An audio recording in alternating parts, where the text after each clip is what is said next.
Boys and girls, this is the Undisputed Era. Adam Cole, Kyle O'Reilly, Roderick Strong, and you're listening to Going In Raw, baby.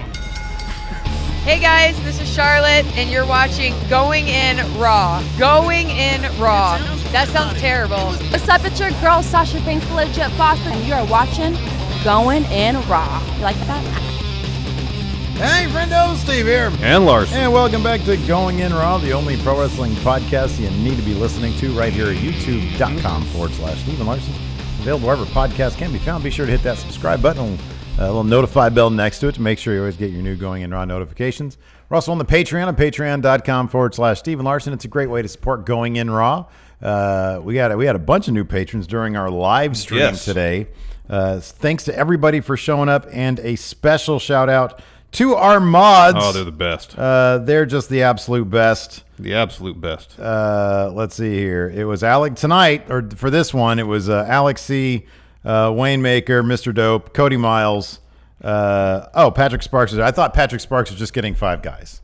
I thought that was his sole thing. No, he's getting 5 guys to power up to Mod Chat today. And, of course, Sergio C. and Hall of Famer A.O. Worm. Yes. They were all in on the action. Yes, thank you so much. YouTube has like a million problems going on. One of them is now bots during live streams. Seemingly, if you have like a certain number of people viewing your shit. It wasn't an issue before that Monday this past week when you were gone. Yeah. Starting then. I always say when I was gone. I had nothing to do with it. No, it's entirely coincidental. That you know It's entirely coincidental. I just use it as, I just know that's the day because you were here. Because it was odd, yeah. I remember that. Because I was sort of half watching when you were swimming by yourself. And yeah, everybody's like, oh, Steve's doing these bots. I'm like, look, man, I barely know how to do any of the stuff that we do here. Yeah. Much less unleash a bot attack. Yeah. Sure enough, that's what happened. That's what happened today. Nonetheless, thanks to our mods for sorting it all out. Yeah, They're the absolute best. So, Stomping Grounds is in the books, Larson. Yeah. It's done. What did you think of the show? Well, I mean, it was more entertaining than one would believe based on the build, based on the card on paper. It's somewhat a bit surprising that you could make the case that 2 most disappointing matches are the two last matches on the card. Yeah, I was surprised. I was really pulling for. I thought Kofi and Dolph. You take a look at both those guys; they're capable of putting on really, really great matches. Dolph is capable of putting in really, really good match. You know what? Like the last 4 years of Dolph's tenure in WWE, maybe since like 2015. I just find his work really inconsistent. Yeah. Like he'll have a really good match, and then he'll have a couple stinkers, or kind of mediocre plodding matches, and he'll have a good match. He's definitely another guy who there are certain people who you're like, oh, he can have a match with anybody, and it'll be awesome. Yeah, like Mustafa Ali. He'll have a match with anybody, and it'll be great. Yeah, it'll be awesome. And Kofi is turning it like now that Kofi is pivoting towards like I think they're doing a solid job with Kofi as champion. I've said this before.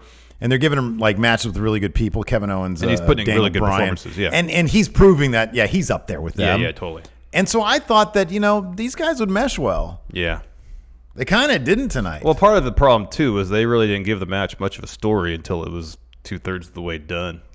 Yeah, it was like, here, do stuff in the cage, and then Kofi, you'll tweak your knee, and then Dolph will finally start working a body part. The knee tweak was like 20 minutes deep. Yeah, that's an exaggeration. Yeah, the last 10 seconds were awesome of that match. Yeah, that's the best part of the match. But there were some really fun matches. There was some really good stuff going on, and there were some stinkers.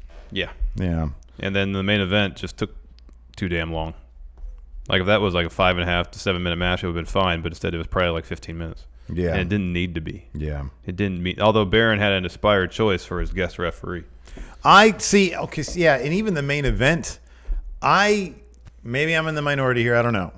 I really dug the actual ideas behind it through to the cheesy ending because let's face it, what did we say going into this? This is going to be a non-consequential pay-per-view.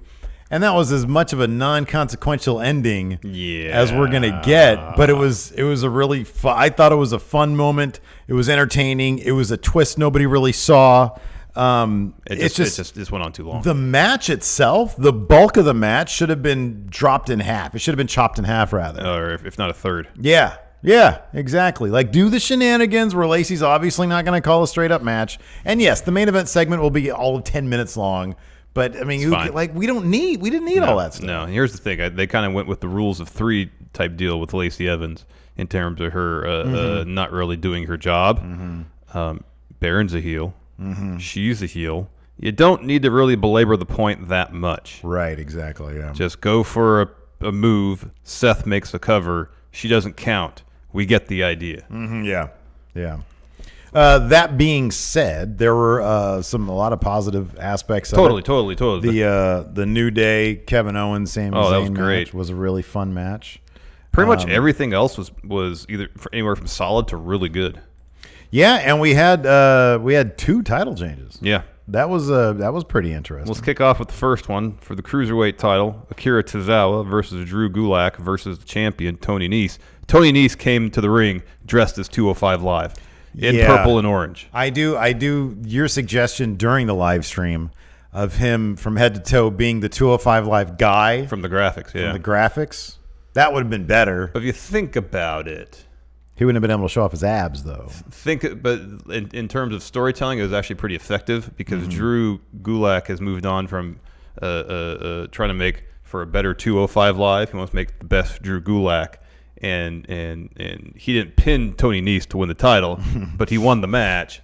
He's kind of conquering in a way 205 Live to prove that he's the best version of Drew Gulak. What's the one thing? And I think Tony Nese is a terrific wrestler with a tremendous upside. I think he can stick around for a while. What's the one thing I've said about him during his title run? They haven't really done anything interesting with him. Well, beyond that, he doesn't seem comfortable as champion. No. He came out with a brand new face I've never seen before. It was Lou's relief face. I think he might be relieved to be not champion anymore. It could be. So maybe he can reload, reassess. Chase again. And chase again. Yeah, He's good at the It chase. seems like a lot of there are certain wrestlers who are better at the chase than actually winning. Yeah. And that's fine. There's a lot of baby faces who've made really good careers for themselves and a lot of money chasing. I do appreciate that he came out decked to the nines, new outfit, 205 Live from head to toe.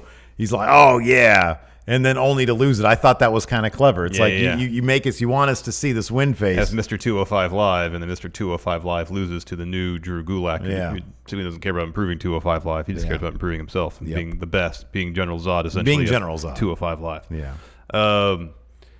This was a hell of a match. Oh, it was fun.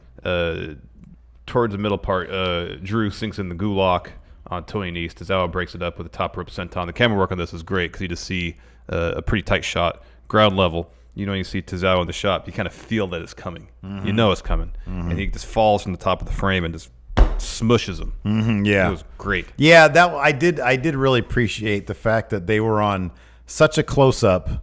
You know, when the further back you are, the less impactful it looks. Yeah. Like sometimes it looks like freaking slow motion. Yeah. When you're that close, it looks so it's like you're there, you know. Yeah, and when yeah. you're there, you can see just how impactful those things are. Yeah, you could almost feel it. I was kind of surprised they let Tony Nese hit a dude buster, essentially. Yeah. I'm just kind of surprised they let him do that on Drew. Kira breaks up that pin with the Shining Wizard. He goes for a pin of his own. Tony Nese kicks out. Nese hits a running Nese on Drew. Kira breaks up that pin. And then Nese gets sent out of the ring. Gulak pins Akira Tozawa with like a torture rack neck breaker to pick up the win. Yeah. He is your new Cruiserweight champion. Yeah. Congratulations to Drew Gulak. It's been a long time coming. I have been championing this for a very, very long time now. And I think Drew Gulak, I've also said this before, he's one of those guys who seems to be, with the way he carries himself, the way he presents his character, a guy who's sort of future-proofing himself against the demise of 205 Live. If 205 Live ever went away, and let's say for whatever reason they got rid of the Cruiserweight title, which would be a bad idea. Yeah, it'd be a horrible idea. I think he would still survive. I do. I think you look at his work in NXT with Kushida, and he had another NXT match. Matt Riddle. Oh my God! That was a stellar match. That was really good. Calling himself the best submission expert in WWE. I mean, he's terrific. Yeah, and I can't think of a better. I mean, he'll run with this. Oh, title. totally. It'll be great. And he does great character work. He does, yeah. So that was on the pre-show. The main show kicked off with Becky Lynch versus Lacey Evans for the Raw Women's title. Lacey does good character work. In ring, I still feel like she's not quite ready to be in this prominent of a spot. There were several. The most noble one Yeah. where Becky hits a back forearm on her in the corner, and then Becky does the jump on the rope to do the kick, and Lacey wasn't there. So she had to jump down, then do it all over again. Yeah. And there's a couple other spots where Lacey was just a tad bit late. Yeah. She's still learning, but it's glaringly obvious when she's in such a prominent role that she's maybe not quite ready for it. Yeah. Yeah. I mean, I'm not really huge into her mainly for character reasons. I think it's not really mainly. I was willing to give her a shot, but then when you look back and reflect at how many women aren't being used that have a lot more experience than her, like Ember Moon, for example. I know she's kind of on TV, but she, her matches are dark matches right now. I think that there's a number of other women's wrestlers who could be in that spot and be really giving us the best matches right now. Yeah.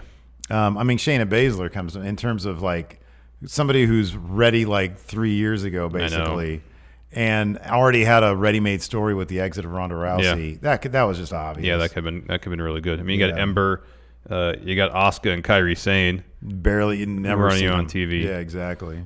You for some reason had Alexa, a Raw wrestler, challenge Bayley for the SmackDown title. With how stacked the SmackDown Women's division is, you have a Raw person go there. It doesn't and make any challenge. sense. Even though that was a good match, I like that. It was a good match, and I mean, like they kind of righted some of the wrongs they did with the previous story, but nonetheless, that's something you can do down the line when they're both on the same roster. Yeah, you don't need to do that now when Becky's got a shortage of legit challengers on Raw. Yeah, exactly. And Alexa kind of stands out as the prime one. And you can do the same exact thing they're doing with Nikki. Nikki caught, basically in Alexa's eyes, Nikki cost her the match.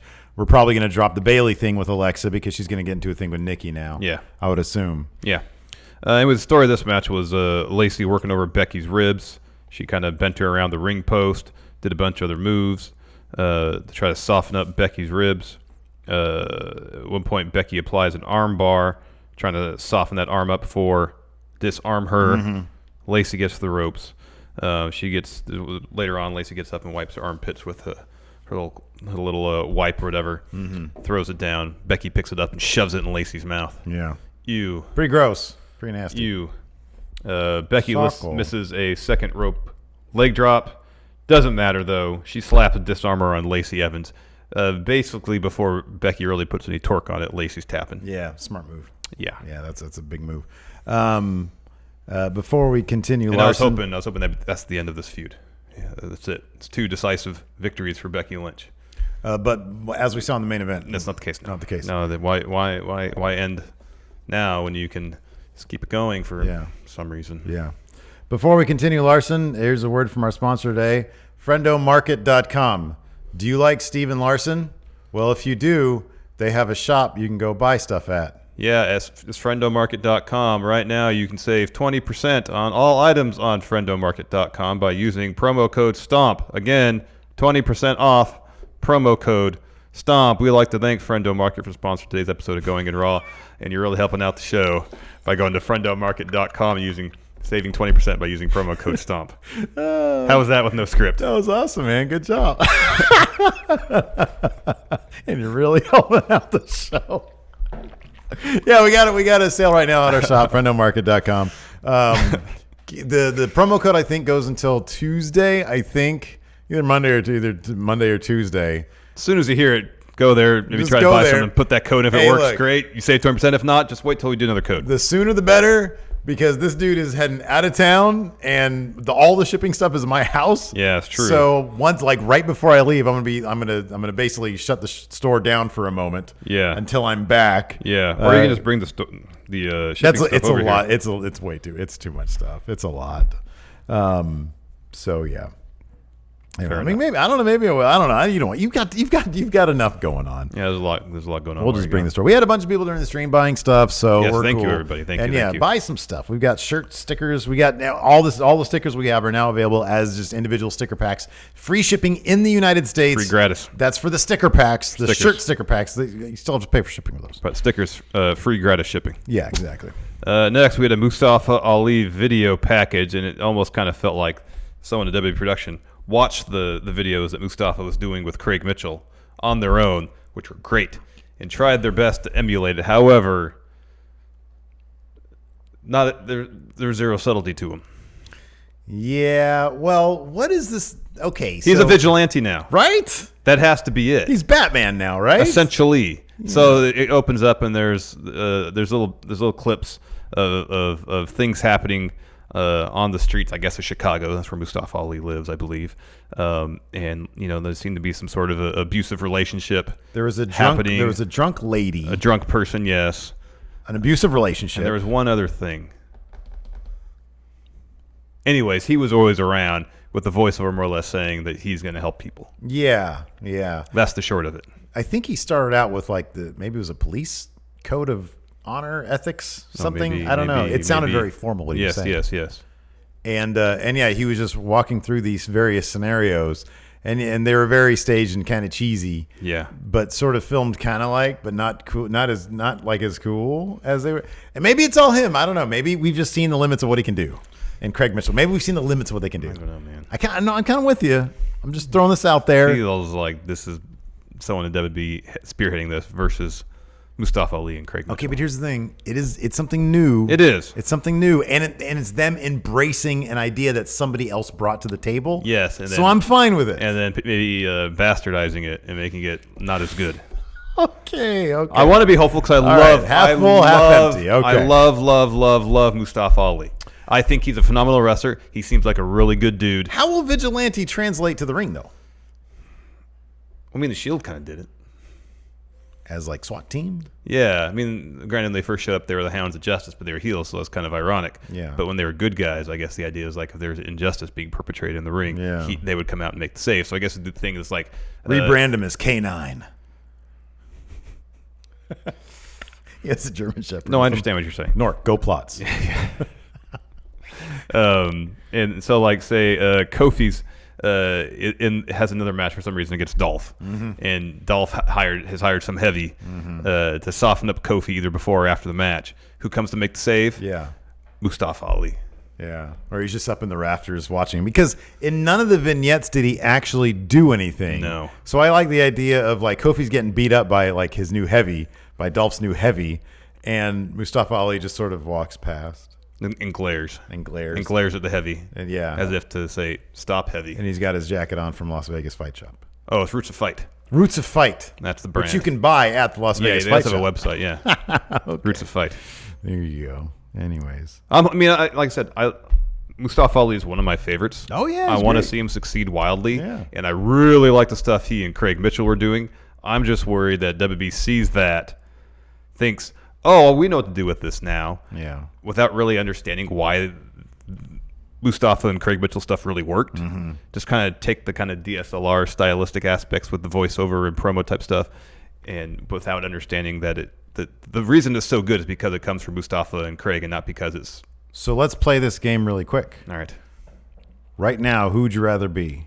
Aleister Black in his weird, smelly room. Yeah. Or Mustafa Ali with his kind of cheesy, fake out Mustafa Ali videos. I'd rather be Mustafa Ali because, we heard that had it not been for an injury, he would have had a pretty prominent role in Leading to Elimination Chamber.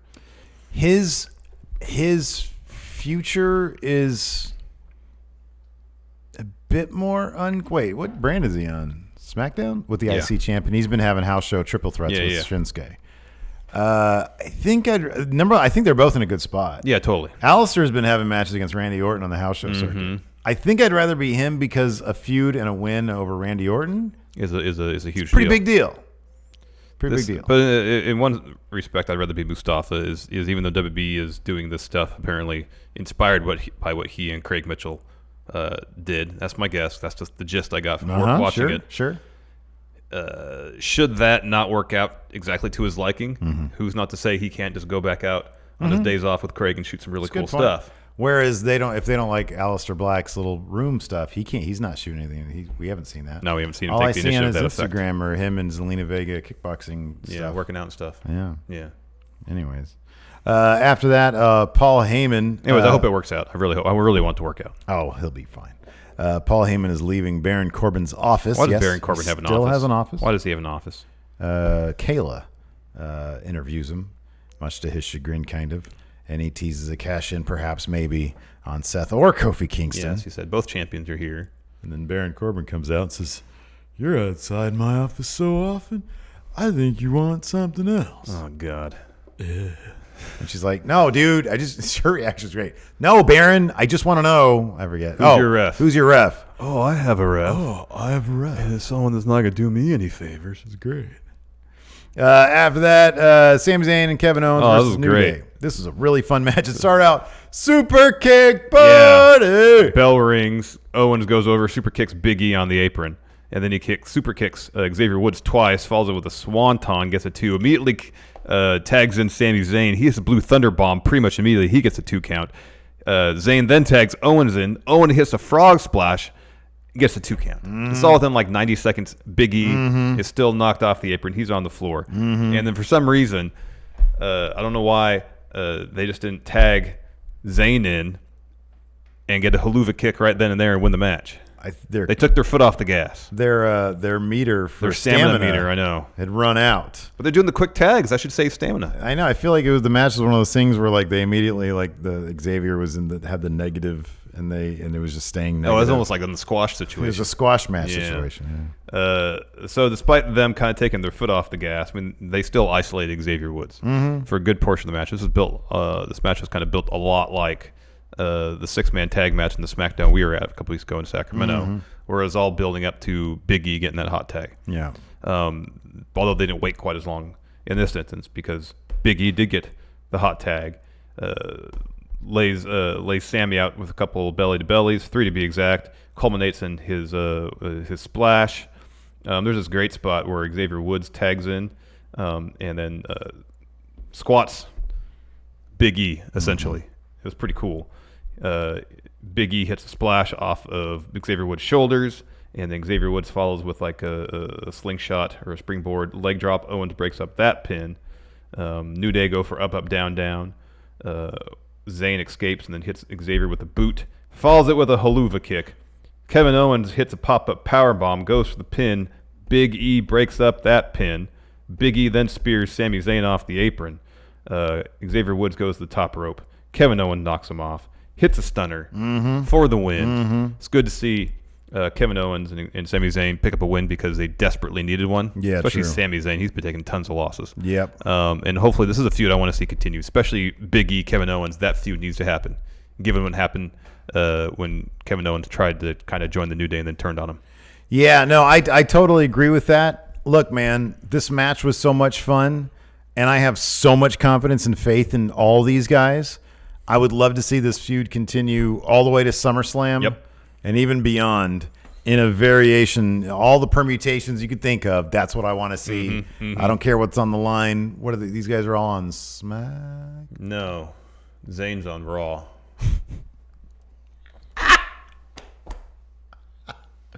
Well, it doesn't matter then. I'm a genius. I know Daniel Bryan and what's his face have those tag team titles locked up. They're probably gonna end up going to Heavy Machinery at some point. That was a fun match too. That was really fun. We'll get to that in a minute. I'd be okay with that. I'd be fine with that. After that match, we had Alexa and Nikki backstage. These two have really good chemistry in their backstage bits. Nikki was like, hey, last week you showed me you won by 1 point in prediction. Did I end up winning by 1 point? 1 point. Nice. It says you last week I saw what Bayley was really about, and I really want you to win that SmackDown Women's title. Yeah. And then a match for the U.S. Championship, Ricochet taking on Samoa Joe. This match delivered. We were hoping for something pretty special, and it most definitely was. This match was 90% Samoa Joe beating the hell out of Ricochet. Beating the crap out of Ricochet. Beating him up, and Ricochet was selling. It emphasized both of these guys' sort of go-to styles, like what they're known for. Like Samoa Joe is the kind of guy who's just going to beat the crap out of you. And that's what he did with Ricochet. And Ricochet is an expert. Like, he can sell like nobody else. Yeah. And of course, he does the flippy stuff. Yeah, he did plenty of that. I wonder if he was thrown out by the fact that he botched his entrance. And he laughed about it. Well, if he laughed about it, he seemed cool with it then. He seemed fine with it, yeah. Yeah. And then plus at the end, boy, this had the best like post-match thing I've seen in a while. It was pretty cool. It was different. So towards the end, Joe sinks in the coquina clutch. You think it's done, and then Ricochet kind of uses his feet to climb up the ropes. Very clever. Over the top rope, and then kind of stuns Joe over the top rope, and then Joe falls. Ricochet goes to the top, goes for a 630. Joe escapes.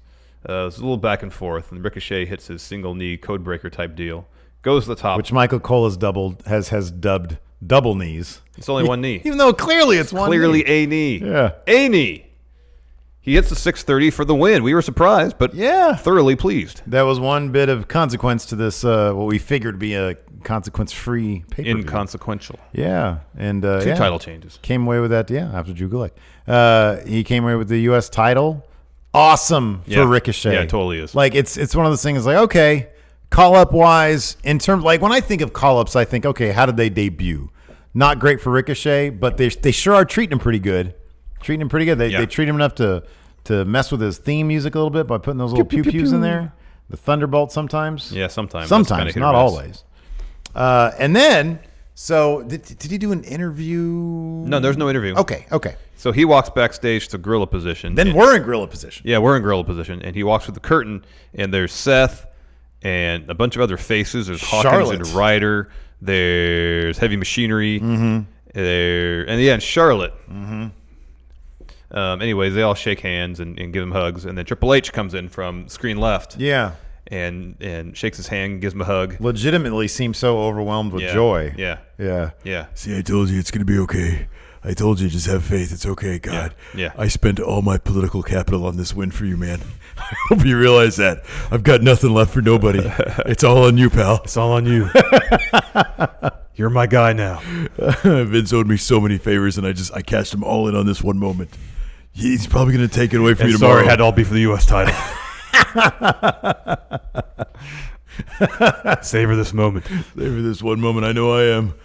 You want to go get some steaks? Oh, man. I got to go to AEW. But a hell of a performance by both Joe and Ricochet. And it was cool to actually see this little bit where someone on the main roster wins their first title. Yeah. And you see them get to celebrate with their peers and their boss. Oh, man, I know. It's pretty cool. I love that bit. That was awesome. It's pretty cool. It's, again, something different. Yes. Something different.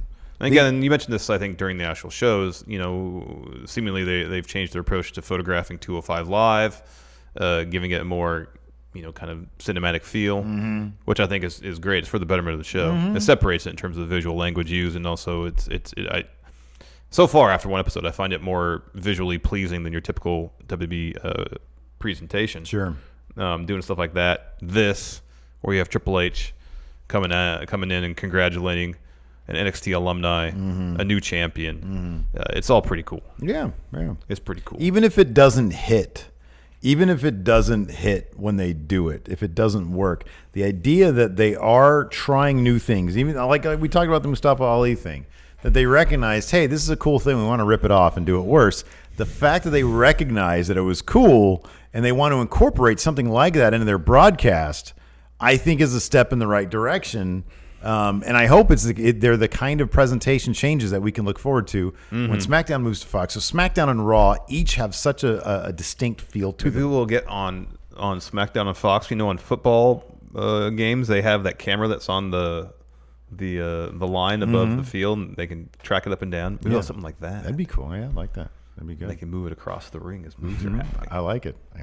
That's good. How about that? You mean the imaginary line on the field you're talking about? Or are you talking No, about the camera? the camera that hovers above the field. They yeah. can move up and down the field. I'd like them to just put random lines on the mat. Oh, yeah, the first down markers. The first, that's all I want. No, they need to do. How about this?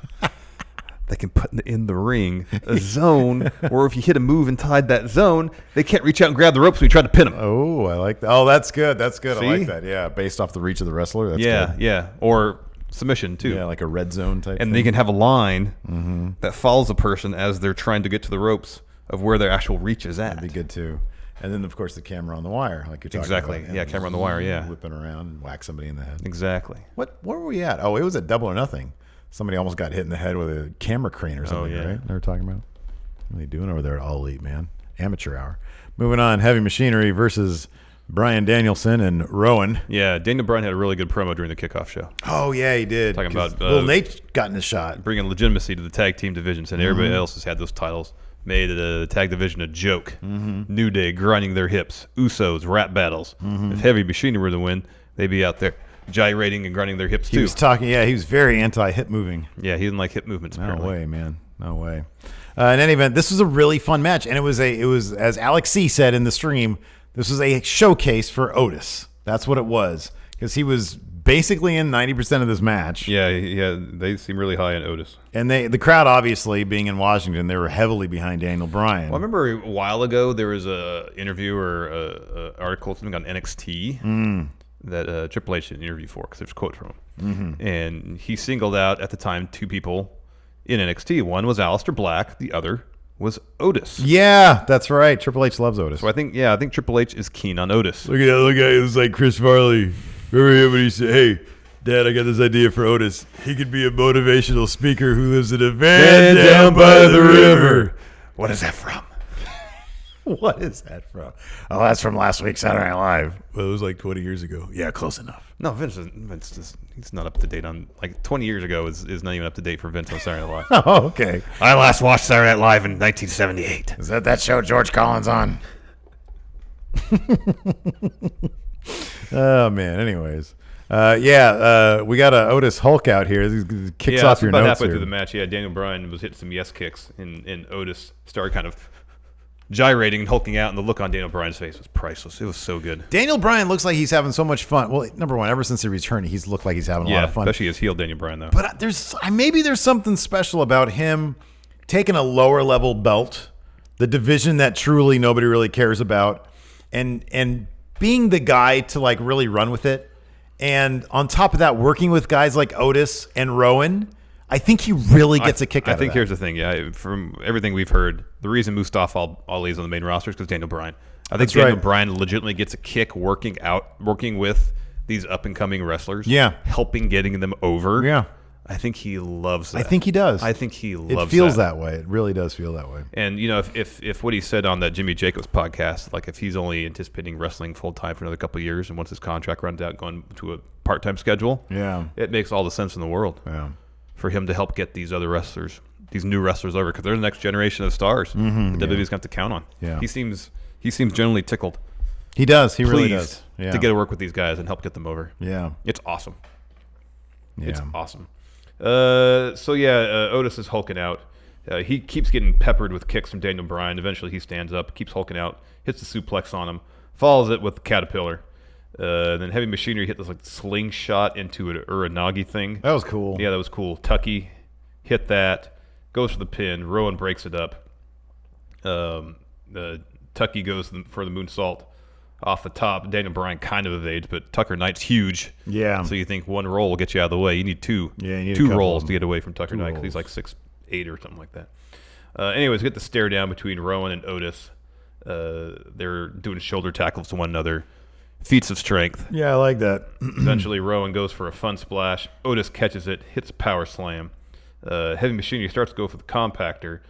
Bryan pulls down the top rope, so Tucker Knight gets tossed out of the ring. Then Daniel Bryan goes to the top rope, hits like a top rope knee on Otis. Tucker is back. He hits a top rope splash. He hits a top rope splash on Rowan. He gets back in the ring, gets rolled up by Mr. Small Package himself, Daniel Bryan, for the win. Yeah, there was two bits here that really impressed me. Number one, Otis catching Rowan in a fun splash. Yeah, man.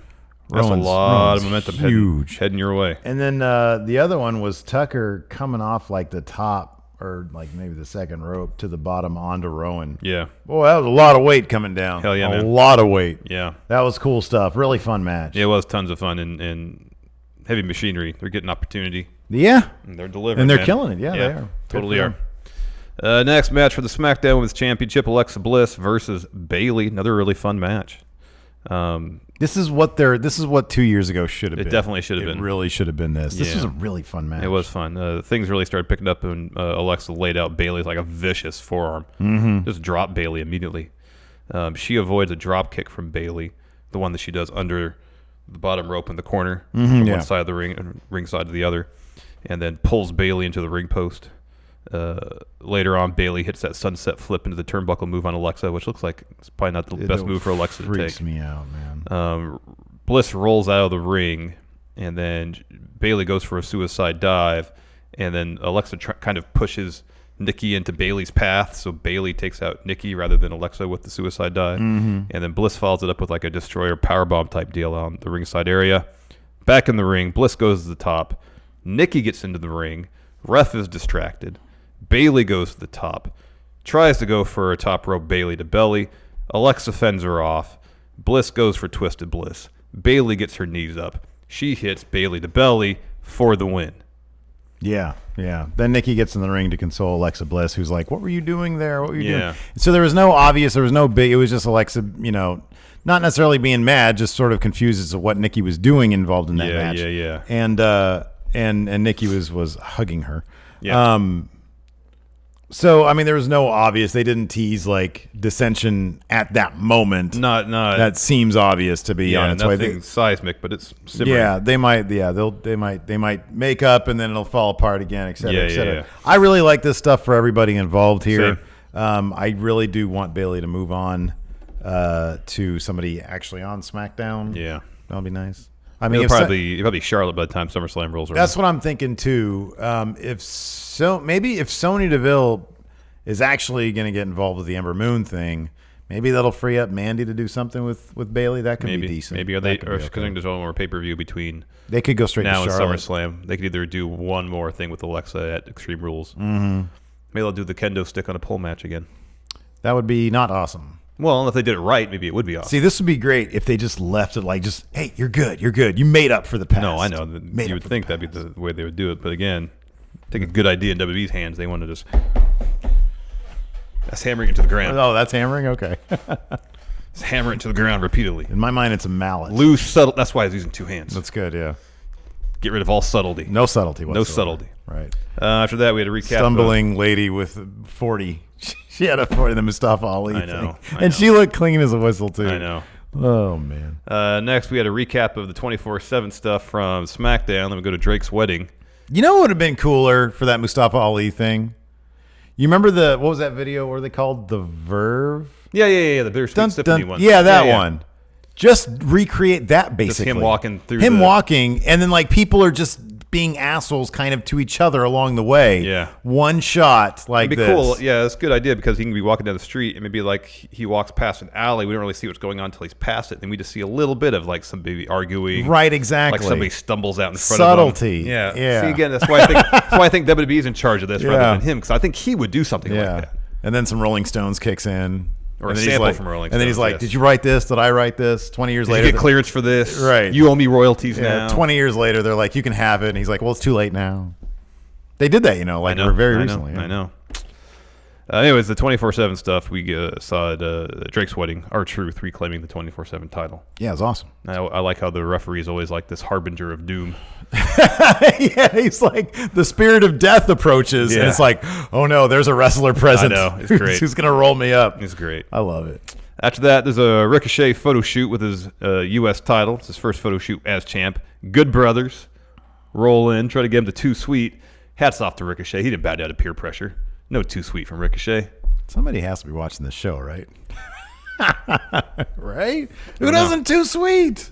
Ricochet. Who doesn't? I've seen so many of those damn silly WWE like photo session photos where people are doing each other's gimmicks, having a good time, and then Ricochet is going to be the spoil sport here and not give the Good Brothers a Too Sweet. What did they ever do to him? He's just a man of his principles. Man like me, he doesn't Too Sweet. Did he ever run afoul of the Bullet Club when he was in New Japan? I don't remember that. So. I don't think he did. Nothing serious. What the heck? And then AJ rolls in. Yeah. And he's cool with the Good Brothers. Well, yeah, they're all throwing up Too Sweets. They're all throwing up Too Sweets in his picture. Exactly.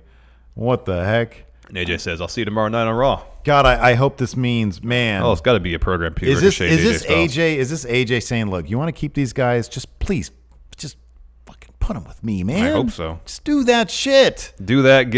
Keep them involved. Let me get in the story with Ricochet. Have them involved. Oh, that's what AJ said. He said, I'll see you tomorrow. I'll see you tomorrow night on Raw. Oh, man. AJ Styles versus fucking Ricochet. Could be the bee's knees, man. Holy crap. The bee's knees. But, of course, with some shenanigans from Machine Gun Carl Anderson. Yeah.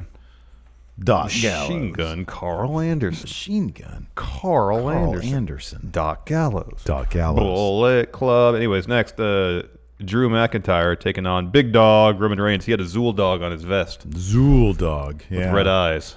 Dog. Red eyes. Red eyes. Ghostbusters Zool dog. Yeah. Yeah. This match started off with Roman Reigns being slightly annoyed. God damn, this was great. It was such a small little thing. So Drew makes his way down the ring first. And then Roman's about halfway down the ramp. He cuts to the ring, and Drew rolls out. Cut back to Roman. This is his look on his face. I did miss that, so I'm going to go back. God, while we're watching this, or while we're talking about this, I'm going to go back and watch it. It was so damn good. Yeah. So they start brawling on the ramp, back in the ring. Match going on. Already immediately better than the Mania match. Mm-hmm. And then shortly thereafter, Roman leaps over the top rope. We've seen him do this before. Oh, yeah, but he had a lot of momentum this time. He about landed on his head almost. This was more air than I recall him getting. Yeah. It was a ton. And so he takes out Drew and then starts chasing Shane back through the crowd. And at this point, I'm like, Shane, just run up to the concourse. Yeah. He will chase you. Drew will win by countout. I need these. Did you see that? Isn't that good? That was so quick. That was amazing, though. That was so good. He just looked annoyed. That was great. See, Drew leaves. Oh, it was so good. I hope someone gifts that. Oh, that was awesome. so good. So Shane just runs up into the concourse, into the crowd, out the arena. Roman's going to give chase. He'll lose by count out, which is great because I picked Drew to win this match. I needed those confidence points. Anyways, Shane runs back towards the ring. Roman leaps over the barricade to get him, and Drew punches him right in the face, knocks him down, tosses him into the ring steps. And then back to the ring, a couple of arm bars, some more stuff. Drew is amazing. At a certain point, Shane gets involved and kind of chokes Roman across the top rope. But he eventually eats a Superman punch on the apron, and then another. Is that the same sequence or later on? Anyways, I don't have it written down here, so it must be... Oh, another off the ring step. Sorry. Roman goes for a drive-by on Drew, misses. Drew picks him up, hits the reverse Alabama slam on the announce table. Back in the ring, hits an Uranagi for a 2. Only 2. Yeah. Later on, Drew hits a superplex. He gets a 2. Drew then goes for Claymore, misses. Roman tries to get a backslide on him, only gets a 2 count. And then Drew jumps off the top rope for like a single axe handle type deal. Eats Superman punch. Roman only gets a 2 count. Roman sets up for a spear. Drew kicks him in the head. But then eventually Roman does hit a spear. Shane pulls the middle of the ref out of the ring and might have blew out his knee in the process. Oh, my God, yeah. And then Shane starts stomping on Roman. And then he hits coast to coast on him. Drew makes the cover. Poor Danilo has to get back in. He's holding his knee. Dude, that knee he tried to walk around a little bit on it towards the finish of the match. Yeah. And then he just collapsed. He had to take a knee. Drew makes the cover. Of course, Roman kicks out. And then after a little back and forth, Roman hits a spear for the win. Why is it that Shane, with some help, can pick up the win over Roman in Saudi Arabia, but Drew loses 2 matches to Roman Reigns? Drew is the guy that needs the win over Roman Reigns, not Shane. Yeah, it's backwards. It's so backwards. It is backwards. Yeah. It's so darn frustrating. Yeah. Drew is the guy that needs that win. Mm-hmm. Even if at this point Shane helps him. Yeah. I don't care. Drew needs that win. It's so frustrating. Nothing so far. Yeah, I hope he's all right. Danilo the ref. It didn't look good though. The way he was walking around did not look good. It's so darn frustrating. After that, cage match, Dolph taking on Kofi.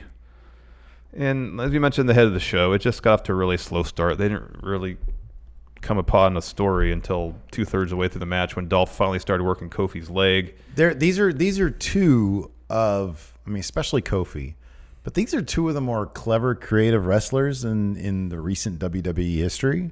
And the fact that they had a steel cage and they didn't really do... And in fact, they seemed kind of clumsy together. Yeah. They didn't have a ton of good chemistry. They had barely any chemistry together. And that was kind of surprising to me because it was just a lot of plotting. And at one point, it turned into a mat wrestling match. Yeah, no, you don't want to see that. No, you don't. In a cage match between 2 guys who were really athletic. Mm-hmm. I understand Dolph's background is in amateur wrestling nonetheless. Yeah. It wasn't as if the story was either that, I got to keep Kofi grounded. Yeah, I know. That really wasn't the story. Yeah. It was literally Kofi... Dolph went for a suplex. Kofi reversed, landed on his feet, and tweaked his knee. Mm-hmm. And Dolph just went after it. Yeah.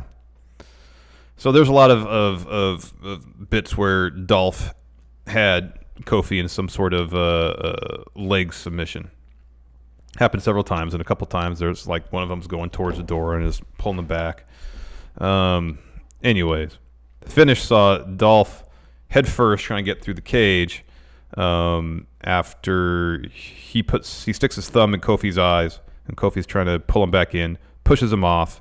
Dolph's crawling towards the door, has his arms hanging out, and then Kofi just gets up, takes 2 steps, leaps through between the second and top rope, and wins that way. It was shocking and in a really good way. Yeah. It was like, holy crap, where's that level of creativity the preceding 20 minutes? You know what they might have done is thought, oh, this is a really creative ending. If we do anything else creative, I'm not necessarily blaming Kofi and Dolph for this. Lessen the There's impact. producers that work with the wrestlers to do stuff too, because this could be a directive from Vince saying, hey, if you guys have this interesting finish, then keep the rest of the match really simple, because then the finish will have more impact. I'm not necessarily sure I buy that logic, but if that's the logic, that's the logic. So that could be the case. Like, hey, we want to make that finish super impactful. Yeah. So keep the match simple otherwise. This isn't exactly, according to Wikipedia, this is an exactly 20-minute match. Yeah, I felt every second of that too. It did. It really did. But in my mind, if you have a match that's super creative, and then the finish is also super creative, you remember the entirety of the match, not just the finish. I know, exactly. And here's the thing about that. You want more. Yeah, I know. That's where you want to leave people, is wanting more.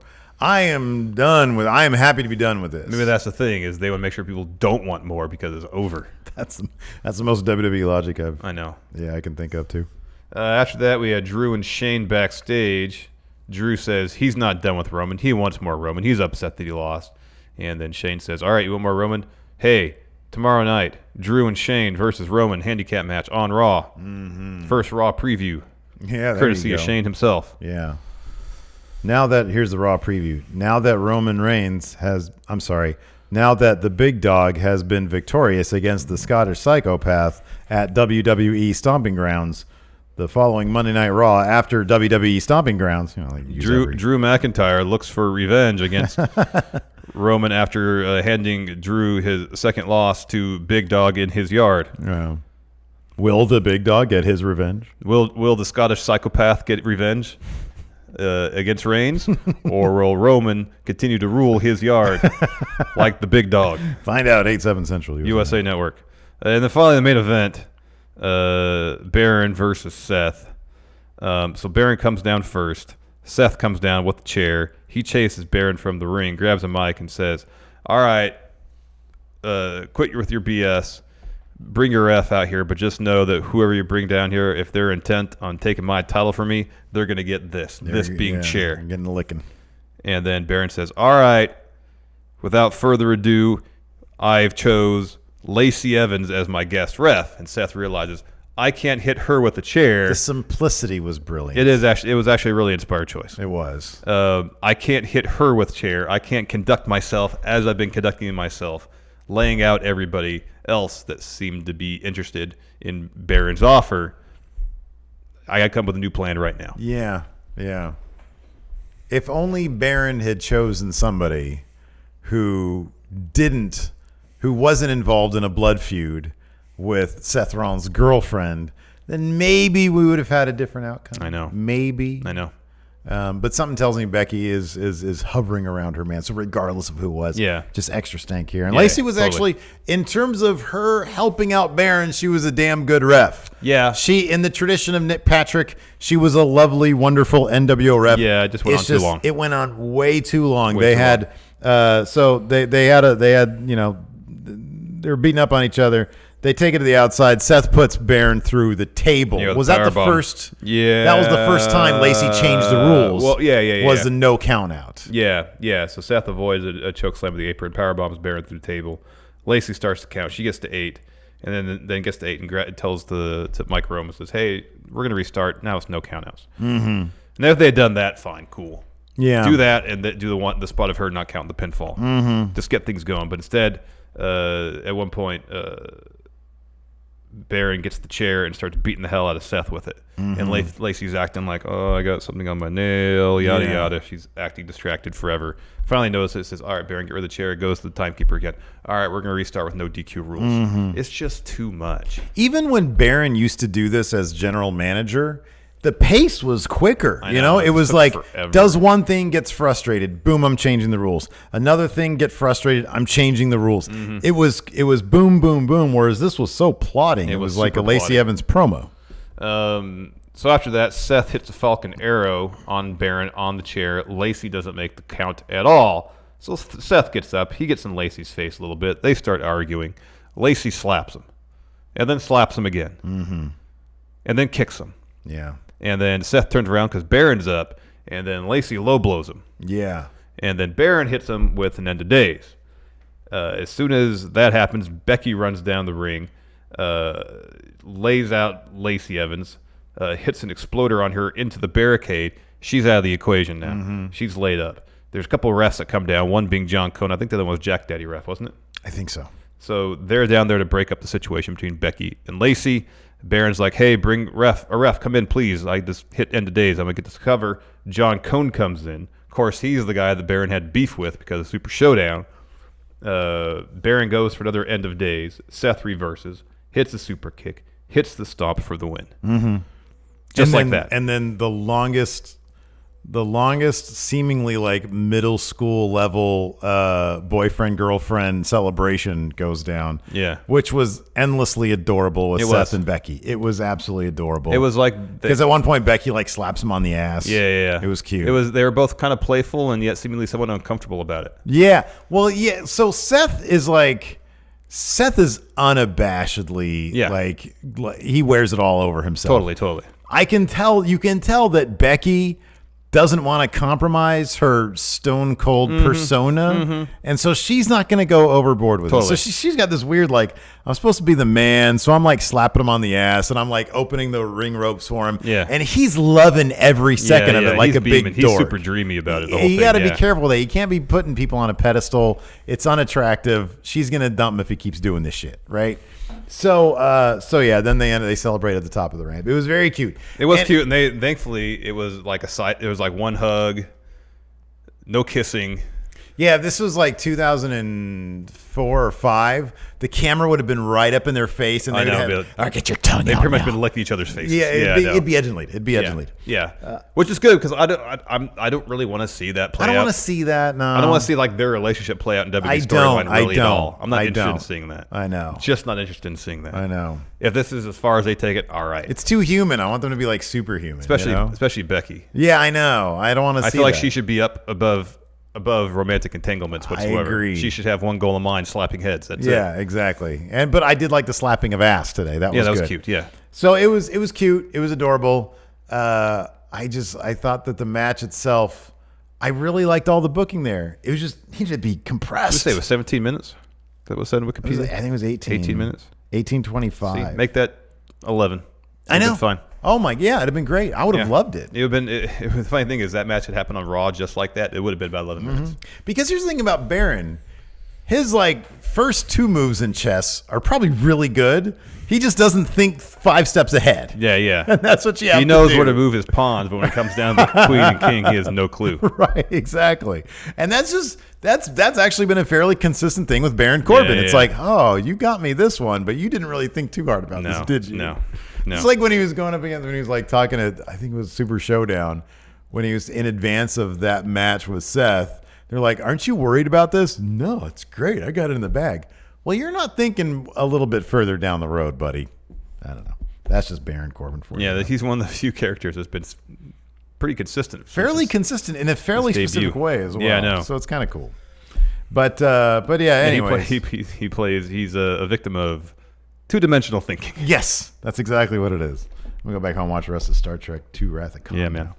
Anyways, that's it for the show. Thanks, everybody, for tuning in. Thanks for everybody for tuning in to the live stream. That was awesome. And again, thank you to the mods for oh, my God. We'd be lost without them. Totally. We'd be absolutely lost without them. We truly do have the best community. We do. In wrestling, or internet. Anyways, that's it for the show. Thanks so much for tuning in. Again, go to friendomarket.com. 20% off. Use the promo code STOMP.